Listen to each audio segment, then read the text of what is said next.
তৃণমূল কংগ্রেসের সম্পদ কারা? নেতারা নয়, কর্মীরা।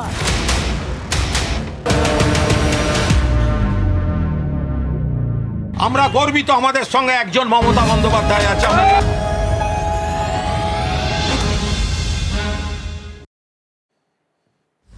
নমস্কার, টিভি9 বাংলায় আপনাদের স্বাগত জানাই। আমি ঠোঁটকাটা শুভজিৎ, আর ঠোঁটকাটা হাজির মানেই সেই সমস্ত বিষয়গুলো আপনাদের সামনে তুলে ধরবো যা সোজাসুজি প্রশ্ন রাখবো আমি ঠোঁটকাটা। আচ্ছা, একটা প্রশ্ন দিয়ে শুরু করি। দোলাচল, একটা দ্বৈরথের পরিস্থিতি, এসব কিছু থেকেই কি এবার 21শে জুলাইয়ে পোস্টার বদলে ফেললো তৃণমূল? সরি, একটু বোধহয় ভুল বলা হলো, তার কারণ এখন শুধু তৃণমূল বললে আবার চলবে না, আলাদা করে শিবির মেনশন করে দিতে হবে যে কোন শিবিরের তৃণমূলের কথা আমি বলছি। ঋতব্রত তৃণমূল নাকি কালীঘাট তৃণমূল, মানে মমতার শিবির, সেটা আলাদা করে মেনশন করে দিতে হয়। 21শের সমাবেশ নিয়ে মমতা বন্দ্যোপাধ্যায়ের যে শিবির, আমি সেই শিবিরের কথা আলাদাভাবে আপনাদের বলছি। 21শে জুলাইয়ের পোস্টার থেকে ওই ধর্মতলা চলো এটা লেখা থাকতো, মমতা শিবির সেটা বাদ দিয়ে দিয়েছে। তার জায়গায় কি লেখা বলুন তো? ইতিমধ্যে আপনারা দেখে ফেলেছেন আমি জানি। তার জায়গায় লেখা কলকাতা চলো ডাক। ফলে বুঝতেই পারছেন মমতার শিবির এই মুহূর্তে চরম অনিশ্চয়তার মধ্যে রয়েছে। মানে 21শে জুলাই কলকাতায় সমাবেশ কোথায় হবে, কল্যাণ কুণালরা সেই বিষয়টা নিয়ে একটা ধোঁয়াশায় রয়েছেন। সে কারণে একটা আরবিট্রারি, একটা জেনারেল একটা কলকাতা চলো বলে পোস্টার হলো। ধর্মতলার ভিক্টোরিয়া হাউসের সামনে সমাবেশের অনুমতি তৃণমূলের কোনো পক্ষকেই প্রশাসন দেয়নি। হাইকোর্টেরও সেক্ষেত্রে আপত্তি রয়েছে, আপনারা জানেন। ফলে বিকল্প সমাবেশটা কোথায় হবে মমতার শিবিরের কাছে সেটা এখনো কিন্তু জানা নেই, এখনো তারা সেটা ফাইনালাইজড করতে পারেননি। তবে ঋতব্রত তৃণমূল ইতিমধ্যেই গান্ধী মূর্তির পাদদেশে 21শে জুলাই পালন করবে, সেটা সেই অনুমতি তারা পেয়ে গিয়েছেন। সমাবেশের প্রস্তুতিও তারা ইতিমধ্যে শুরু করে দিয়েছেন। দেখুন, পার্টিটা কি আছে এটা নিয়ে তো আমরা খুব কনফিউজড আছি। টিএমসি পার্টি তো আমার মনে হচ্ছে টুকরে টুকরে গ্যাং হয়ে গেছে। মাননীয় প্রাক্তন মুখ্যমন্ত্রীর এই 21শে জুলাইয়ের সভা নিয়ে উনি যেভাবে লাফালাফি করছেন, আমি ওনাকে বলবো এখন এই 21শে জুলাইয়ের যা লোক আসবে তা তিনি ওনার কালীঘাটের বাড়িতেই ওখানে সভা করতে পারেন। আলাদা করে আবার এইসব ধর্মতলা, চিংড়িঘাটার মোড়, অমুক মোড়, শ্যামবাজারের মোড়, এসব নেওয়ার কি দরকার? শহীদদের স্মৃতিতর্পণ আমরা ভিক্টোরিয়া হাউসের সামনে 1 বছর ধরে করেছি। 13 জন শহীদের প্রাণ গেছে ভোটার আইডেন্টি কার্ডের দাবিতে। সারা ভারতবর্ষের ভোটার সচিত্রপত্র মমতা ব্যানার্জির আন্দোলনের জন্য শুরু হয়েছিল। আজকে মমতা ব্যানার্জির মিটিংকে ব্যাঘাত করার জন্য আমরা আজকে মিটিং কর্মী সভা করব, সেইখানে গিয়ে বাড়িওয়ালাকে চমকানো হচ্ছে বাড়ি যাতে না দেওয়া হয়। আমরা যেখানেই সভা করতে যাচ্ছি সেখানেই কর্মী সভাকে করতে দেওয়া হচ্ছে না, মিছিল করতে গেলে তার মারছে। এগুলো এটা রাষ্ট্রীয় সন্ত্রাস ছাড়া কি? মমতা ব্যানার্জি আজকে যদি বলেন 21শে জুলাই করবেন, করুন না, অসুবিধা নেই, ব্রিগেডে করুন। আমরাও দেখতে চাই আপনার কত স্ট্রেংথ, আপনার কত ক্ষমতা। আমার মনে হয় মমতা ব্যানার্জির উচিত হাজরা মোড়ে করে দেওয়া, একই তো ব্যাপার। দেখুন, মমতা বন্দ্যোপাধ্যায় হাজরা মোড়ে 21শে সমাবেশ করবেন না ব্রিগেডে করবেন সেটা অ্যাবসলিউটলি তার দলের ব্যাপার, তাদের দলের ব্যাপার। তবে প্রাক্তন মুখ্যমন্ত্রীকে ব্রিগেডে সমাবেশ করার চ্যালেঞ্জ বর্তমান মুখ্যমন্ত্রী শুভেন্দু অধিকারীও কিন্তু ছুড়ে দিয়েছেন। শুধু কর্মীদের উপর ভরসা রেখে মমতা বন্দ্যোপাধ্যায় সেই চ্যালেঞ্জ আদৌ অ্যাকসেপ্ট করবেন কিনা সেটা এই মুহূর্তে সত্যি জানা নেই।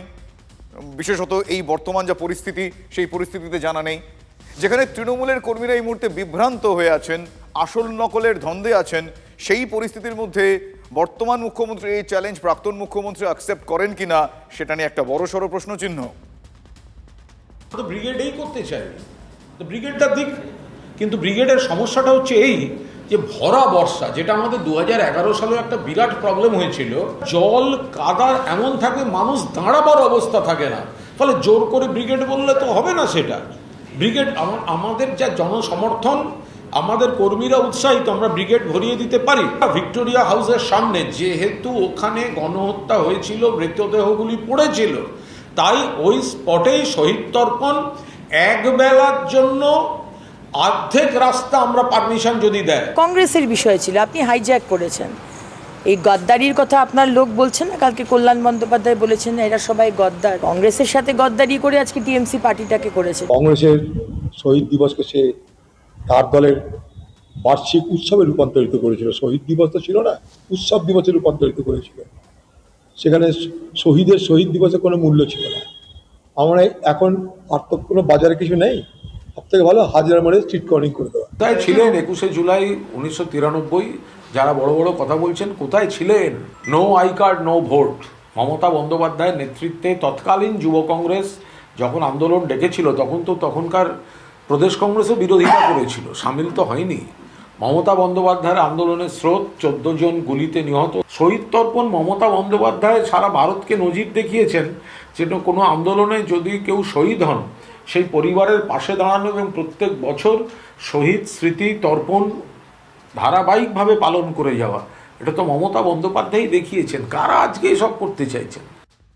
21শে জুলাই তো ওরা ভয় পাচ্ছেন, যে জায়গাটায় ওনারা সমাবেশ করতে দিলেন না, ওই একই জায়গায় মমতা বন্দ্যোপাধ্যায়ের সমাবেশে শহীদ তর্পণে আজকের মুখ্যমন্ত্রী কতবার বক্তৃতা করেছেন সেটা আপনারা একবার দেখুন। তো সেদিন তো আপনারা মমতা বন্দ্যোপাধ্যায়ের ডাকা সভায় লক্ষ লক্ষ মানুষের সামনে বক্তৃতা করেছেন।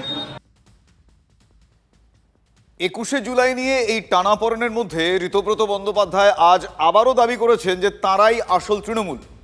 অরূপ রায় দলের চেয়ারম্যান, সেটাও তিনি মেনশন করে দিয়েছেন। দেখুন, ঋতব্রত শিবির প্রথম থেকেই দাবি করে আসছে যে তারাই আসল।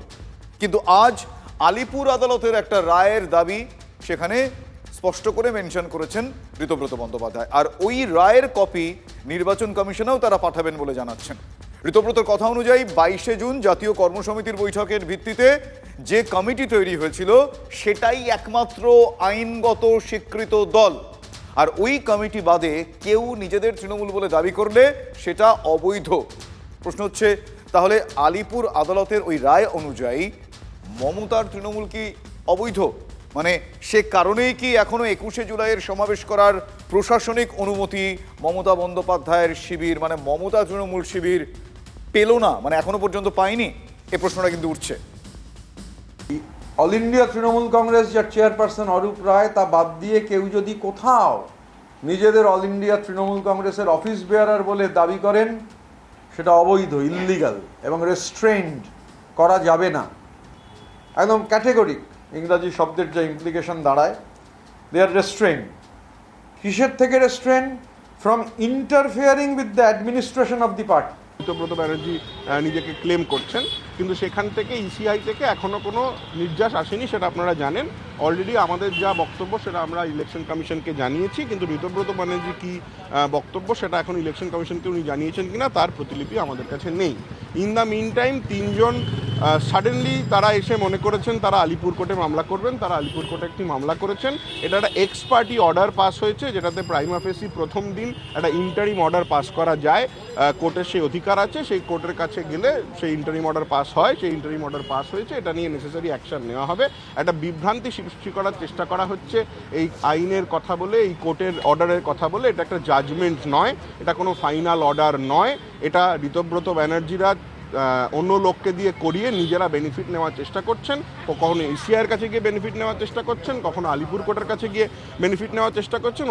তাদের বিরুদ্ধে লড়াই আমার, সেই চোর ডাকাতগুলোর বিরুদ্ধে লড়াই, যারা শুভেন্দু অধিকারের আশীর্বাদে আরো বড় ডাকাত তৈরি হতে চলেছে, আরো বড় চোর তৈরি হতে চলেছে। শুভেন্দু অধিকারের আশীর্বাদে, ঋতব্রত ব্যানার্জির সাহায্যে তাদের বিরুদ্ধে লড়াই। পার্টি চালাবার ক্ষেত্রে কোনো ধরনের ইন্টারফিয়ারেন্স অ্যাডমিনিস্ট্রেশনের ক্ষেত্রে পার্টির, সেটা অবৈধ, করা যাবে না। ডিরেকশন দেয়া যাবে না। ইস্যুইং ডিরেকশন আর appointments in the name of the party, পার্টির নামে কোনো ধরনের ডিরেকশন দেওয়া যাবে না, কোনো ধরনের অর্ডার ইস্যু করা যাবে না। মমতা বন্দ্যোপাধ্যায়ের সময় খুব খারাপ যাচ্ছে, পরিষ্কার বোঝা যাচ্ছে। আদালতও রায় দিয়ে ঋতব্রত তৃণমূল কংগ্রেসকে যদি বৈধতা দেয়, তাহলে মমতা বন্দ্যোপাধ্যায়ের তো তৃণমূলের প্রতি আর কোনো অধিকারই থাকলো না। এবং মমতা বন্দ্যোপাধ্যায় যেরকম কংগ্রেস থেকে বেরিয়ে তৃণমূল কংগ্রেস করেছিলেন এবং কংগ্রেসের নেতাদেরকে নিয়ে তৃণমূল কংগ্রেস তৈরি করে কংগ্রেসকে শেষ করেছিলেন, সেই রকম ঋতব্রত তৃণমূল কংগ্রেসকে শেষ করছেন। History repeats itself. এরা দিগ্ভ্রান্ত, তাই তৃণমূল কংগ্রেসের লোকেদেরও দিগ্ভ্রান্ত করার চেষ্টা করছেন আইনের মারপ্যাচের মধ্যে দিয়ে। এত টাকা ওখানে রেখেছে, বৈধ অবৈধ কত টাকা গেছে তার ঠিক নেই। শোনা যাচ্ছে তো 4000 কোটি টাকা না কত আছে এরকম। সেই টাকার দখল যদি ঋতব্রত চলে যায়, ঋতব্রতদের হাতে চলে যায়, তাহলে তো মমতা বন্দ্যোপাধ্যায়ের ব্যানার্জি পরিবার তো পুরো ভিখারি হয়ে যাবে। সব তো বাঁচতে গেছে সিবিআই, ইডি, সিআইডি, পুলিশের হাত থেকে। যে মুহূর্তে ওদের দলে যাচ্ছে ডিম ছোড়া বন্ধ হয়ে যাচ্ছে, যা ছিল ডিম পরে সেটা অমলেট হয়ে যাচ্ছে। যখন টিএমসি দলে থাকে ডিম, এবার বিদ্রোহী দলে গেলে অমলেট। একটা ছোট কথা বলি, এই যে বর্ষাকাল, ছোটবেলায় আমরা বর্ষাকালে কাগজের নৌকো তৈরি করে জলে ভাসাতাম, সে নৌকো কিন্তু অরিজিনাল নৌকো নয়। আজকের এই বিদ্রোহী তৃণমূল ওই কাগজের নৌকো বর্ষার জলে ভাসানোর মতন ব্যাপার।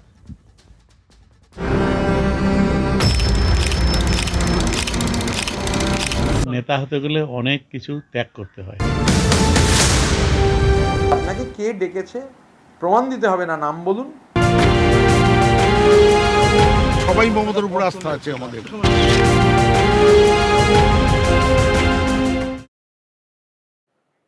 অনুব্রত মণ্ডলের অফিস থেকে অভিষেক বন্দ্যোপাধ্যায় আউট। ঋতব্রত শিবিরের নাম লেখানোর পর বীরভূম জেলা সভাপতির পদ ফিরে পেতেই অনুব্রত মণ্ডলের বোলপুরের যে অফিস, সেই অফিস থেকে অভিষেক বন্দ্যোপাধ্যায়ের যা যা ছবি ছিল সব সরিয়ে দেওয়া হয়েছে।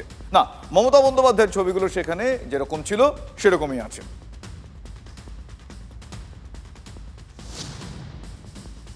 সেই ছবি আপনাদের দেখাচ্ছি। অনুব্রত মণ্ডলের যে অফিস, সেই অফিস থেকে অভিষেক আউট। অভিষেক বন্দ্যোপাধ্যায়ের যা যা ছবি ছিল সব সরিয়ে দেওয়া হয়েছে। ঋতব্রত শিবিরের নাম লেখানোর পর বীরভূম জেলা সভাপতির পদ ফিরে পেয়েছেন তিনি, মানে অনুব্রত মণ্ডল। তারপরই বোলপুরের অফিস থেকে অভিষেক বন্দ্যোপাধ্যায়ের ছবিগুলোকে তিনি সরিয়ে দিয়েছেন, কিন্তু মমতা বন্দ্যোপাধ্যায়ের ছবি এবং মমতা বন্দ্যোপাধ্যায়ের সঙ্গে তাঁর যা যা ছবি, সেই ছবিগুলো সেখানে আগের মতোই রয়েছে।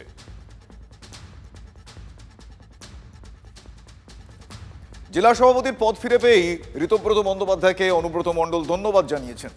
আগেও জেলা সভাপতি ছিলাম, আবারও সভাপতি হয়েছি, ঠিক এভাবেই ধন্যবাদ জানিয়েছেন ঋতব্রত বন্দ্যোপাধ্যায়কে অনুব্রত মণ্ডল। কেউ সরিয়ে দিয়েছিল মমতা বন্দ্যোপাধ্যায়ের প্রতি আমার দুর্বলতা রয়েছে, আমি কেন, ববি, অরূপ, বালু, ঋতব্রতরও মমতার প্রতি দুর্বলতা রয়েছে।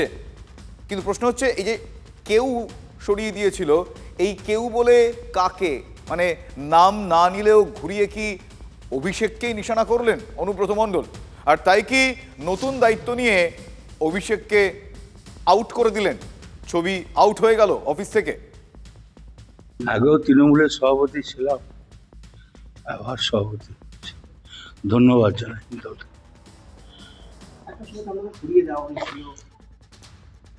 সরিয়ে দিয়েছিল, কেউ সরিয়ে দিয়েছিল। মমতা ব্যানার্জির প্রতি দুর্বলতা আমার আছে। আমার কেন, যারা তৃণমূল আছে, ঋতব্রতরও মমতা ব্যানার্জির প্রতি দুর্বলতা আছে, ববিরও আছে, অরূপেরও আছে, অরূপ রায়েরও আছে, বালুরও আছে। অভিষেকের জন্য আমি কারোর নাম বলতে রাজি না। দলটা কাকে দিকে করা? দল নিজেকে কংগ্রেস করেছি, কংগ্রেস থেকে তৃণমূলে এসেছি। দলটা আমি আজ থেকে করছি। কোনো কি দলীয় বৈঠক যাবে? দেখতে পারি। লোকজন যাবে? 100 বার লোক, খুব কম করে 25-30 হাজার লোক। আর কারা কারা তৃণমূলের এই জেলা থেকে আপনার সঙ্গে রয়েছে? সবাই। এখানে তো কোনো রকম দুটো বীরভূম জেলায়, বীরভূম জেলায় তো দুটো গ্রুপ নাই। বীরভূম জেলায় সবাই এক। বীরভূম জেলায় আমি যখন জেলা প্রেসিডেন্ট ছিলাম তখনও সবাই আমার সঙ্গে ছিল, এখনো সবাই মিলে আমার সঙ্গে। কে ছুটকো ফাটকা 3 নম্বরে বাচ্চা আর সাইডে চলে গেল, তাতে কি হয়ে গেল? দাদা, আপনি যে রাস্তা দিয়ে আজকে এলেন দলীয় কার্যালয়ে, সেখানে অভিষেক বন্দ্যোপাধ্যায়ের সঙ্গে আমরা ছবি ঝুলিয়ে ফেলা। কোনখানে ছবি ছিল? যে রাস্তায় নাম অফিস আমার চোখে পড়ে না, আমি কোনদিন দেখিনি। আমার সঙ্গে অভিষেক ব্যানার্জির ছবি থাকলে নিশ্চয়ই ছড়াবে না, আপনার চোখে পড়ে না। আমি তো মমতা ব্যানার্জির ছবিগুলো দেখি, তারা আমার ছবি রয়েছে, অভিষেকের ছবি কোনো চোখে পড়ে না। মমতা ব্যানার্জির ছবি কি থাকবে? হ্যাঁ, 100 বার থাকবে, কেন থাকবে? আচ্ছা, দেখুন মমতা ব্যানার্জির ছবি থাকবে। অনেকেই বলছে যে মমতা ব্যানার্জি, যারা মমতা ব্যানার্জি থেকে সরে যাচ্ছে, যারা আমি তো 98 সালে কংগ্রেস ছেড়ে দিয়েছি। আমার বাড়িতে যেন রাজীব গান্ধীর ছবি আছে, ইন্দিরা গান্ধীর ছবি আছে। যতই হোক ছবি চলে না, অটল বিহারী বাজপেয়ীর ছবি আছে, বিধান রায়ের ছবি আছে, পপুলেশনের ছবি আছে। দাদা ঋতব্রত যখন কাছে যাচ্ছেন সেই জায়গায় কি বেমানটা শুনতে হবে? কেন বেমান শুনতে হবে? অনেক মানুষ না না, ঋতব্রত তৃণমূল দল করতো। ঋতব্রত তৃণমূল দল করতো। ঋতব্রত যখন আইএনটিসি প্রেসিডেন্ট ছিল গোটা রাজ্যে, তো ওর সঙ্গে আমার রেগুলার কথা হতো। সেই জায়গায় মমতা ব্যানার্জিকে ছেড়ে যখন আলাদা করে বেরিয়ে যাচ্ছে, তো মমতা ব্যানার্জি ছাড়লো কারণ মমতা ব্যানার্জি নিজেই জানে তো দলটা এই অবস্থা হলো। উনি বলতে পারেন, উনি নেত্রী, উনি যখন ওনার মুখে যা আছে বলতে পারেন, ওনার বলার অধিকার আছে। তাহলে মমতা ব্যানার্জির অস্তিত্ব 100 বার থাকবে। মমতা ব্যানার্জি কালকে এই দলের সুপ্রিমো হতে পারে। রবীন্দ্রনাথ ঘোষ মমতা বন্দ্যোপাধ্যায়ের আরও এক আস্থাভাজন, কাছের মানুষও তিনি ছিলেন। ঋতব্রত তৃণমূলে যোগ দিয়ে সেই রবীন্দ্রনাথ ঘোষও বিস্ফোরক। মমতা অভিষেককে নিশানা করলেন প্রাক্তন মন্ত্রী। নেতা হতে গেলে অনেক কিছু ত্যাগ করতে হয়, মনে হয় দিদি তা পারেননি, তিনি এভাবেই উল্লেখ করলেন। অভিষেকের খামখেয়ালিপনাতেই দলের বিপর্যয় হয়েছে বলে তিনি উল্লেখ করলেন। অভিষেকের অভিজ্ঞতা কম, লড়াই আন্দোলন করেননি। অভিষেককে রাজনীতি থেকে সরালে আবারও মমতার কাছে আসবেন অনেকেই। অভিষেককে ঠিক বিধে এভাবেই সাফ কথা বললেন বর্ষিয়ান নেতা। শুনুন কি বললেন তিনি। হতে গেলে অনেক কিছু ত্যাগ করতে হয়, সেই জায়গাটায় আমার মনে হয় দিদি পারেনি। নাম্বার ওয়ান, অভিষেক ব্যানার্জির তার অভিজ্ঞতা কম, তাহলে তার লড়াই আন্দোলনের অভিজ্ঞতা নাই বললেই চলে। তার সাথে এই যে আইপ্যাক্ট, কে আইপ্যাক্টরা ছোটো ছোটো বাচ্চা ছেলেরা ভিন রাজ্য থেকে এসছে, আর আমরা লড়াই আন্দোলন করে মধ্য দিয়ে উঠে অনেক অভিজ্ঞতা অর্জন করার পরেই আমরা দলকে এই জায়গায় নিয়ে এসেছি। 11 সালে তো জয়ের জন্য তো আইপ্যাক দরকার হয়নি। 16 সালে অত বড় জয় হয়েছে তৃণমূল কংগ্রেসের রাজ্যে, কোনো আইপ্যাক ছিল না, কোনো আইপ্যাকের দরকার হয়নি। হঠাৎ করে কী এমন হলো যে আইপ্যাকের দরকার পড়ে গেল? আমার যেটা মনে হয়, অভিষেককে যদি রাজনীতির অঙ্গন থেকে সরিয়ে দিতে পারে দিদি, তাহলে আবার সব নেতারাই দিদির পাশে দাঁড়াবে। এটা আমার বিশ্বাস। সবার সাথে কথা বলে যা বুঝেছি, এটা তো ঠিকই। অভিষেক ব্যানার্জি ওর খামখেয়ালের জন্য এবং ভুল সিদ্ধান্তগুলোর জন্য আজকে দলের এই যে বিপর্যয়, এটা অস্বীকার করার উপায় নেই। প্রায় 80 জন স্ট্যান্ডিং এমএলএ মন্ত্রীকে তিনি বাদ দিয়ে দিয়েছেন এবারের নির্বাচনে। এটা বিরাট একটা প্রভাব পড়েছে, সিনিয়র লিডারদের বাদ দিয়ে দিয়েছেন। রবিদা আমাদের খুব শ্রদ্ধেয় ব্যক্তি, তো রবিদা যখন আসবেন কথা বলবো। এবং কাল যেটা বলেছি যে ওই জেলায় আমরা মনে করি রবীন্দ্রনাথ ঘোষ নেতা, তাই কে সভাপতি হবেন রবিদার সঙ্গে যতক্ষণ না আলোচনা করছি, কনক্লুড করছি না, জেলাটা ফাঁকা রেখেছি। তবে রবীন্দ্রনাথ ঘোষ যে আদি তৃণমূল, সেই আদি তৃণমূল হিসেবেই তাকে ছিল। রাজনৈতিক লড়াই দেখুন থাকবে তৃণমূলের সঙ্গে সবসময়। আমাদের মতাদর্শের যে পার্থক্য সেটা থাকবে, এবং তৃণমূলের সঙ্গে আমাদের লড়াই আগেও ছিল, আগামীতেও থাকবে। হ্যাঁ, তবে যদি কেউ বলেন যে রবীন্দ্রনাথ ঘোষের কথা বলে, আমরা তৃণমূলের সৃষ্টিলগ্ন থেকে রবীন্দ্রনাথ ঘোষকে দেখেছি, এখনও দেখেছি, কিন্তু তাই বলে তার সাথে লড়াই থেমে যাবে এটা নয়। নিশ্চয়ই রাজনৈতিক যে ময়দান সেখানে লড়াই হবে, তবে তিনি একজন পুরনো তৃণমূল কর্মী, আদি তৃণমূল কর্মী, এটা কিন্তু অস্বীকার করা যায় না।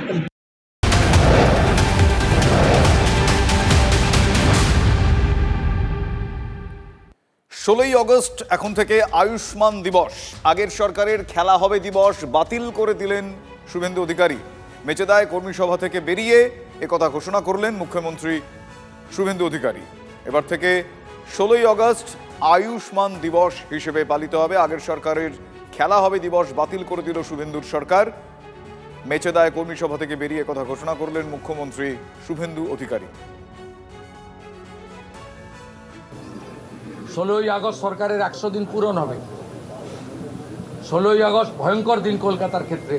সুরাবর্দির নেতৃত্বে দ্য গ্রেট ক্যালকাটা কিলিং হয়েছিল, আর সেই দিনটা তৃণমূল কংগ্রেস আগের সরকার খেলা হবে দিবস পালন করত। আমাদের সরকার সিদ্ধান্ত নিয়েছে ওই দিন আয়ুষ্মান দিবস হিসেবে পালন করা হবে। বদলের বাংলায় চা শ্রমিকদের জন্য এবার সুখবর। শ্রমিকদের বকেয়া না দিলে চা বাগান মালিকদের জেল জরিমানার নির্দেশ শ্রমমন্ত্রী অর্জুন সিংয়ের। এদিন উত্তরকন্যায় বন্ধ চা বাগান নিয়ে বৈঠক করলেন তিনি। ছিলেন উত্তরবঙ্গ উন্নয়ন মন্ত্রী নিশীথ প্রামাণিক সহ শাসক নেতারা। চা শ্রমিকদের বকেয়া মজুরি পিএফ না দিলে জেলে যেতে হবে, স্পষ্ট বার্তা বিজেপি সরকারের শ্রমমন্ত্রীর। আমরা বলেছি আমাদের সরকার আপনাদের সহযোগিতা করবে, আপনাদেরও সহযোগিতা ইন্ডাস্ট্রি খোলার জন্য করতে হবে। ইন্ডাস্ট্রিকে বিক্রি করে, ইন্ডাস্ট্রিতে বিগত সরকার একটা এসওপি চেঞ্জ করেছিল, এসওপি করে দখল করে অন্য লোক যারা ভালো লোক ছিল তাদের থেকে নিয়ে অন্য লোককে নিজের আত্মীয় স্বজনকে দিয়ে ইন্ডাস্ট্রি চালাবার নাম করে জমি বিক্রি করার একটা ব্যবসা করার এদের একটা উদ্দেশ্য ছিল। সেটা চলবে না। পিএফ মারবে জেলে যেতে হবে, গ্র্যাচুইটি মারলে জেলে যেতে হবে, আপনার ওয়েজেজ মারলে জেলে যেতে হবে। আমরা বার্তাটা, সরকারি বার্তাটা আমরা দিয়ে দিই।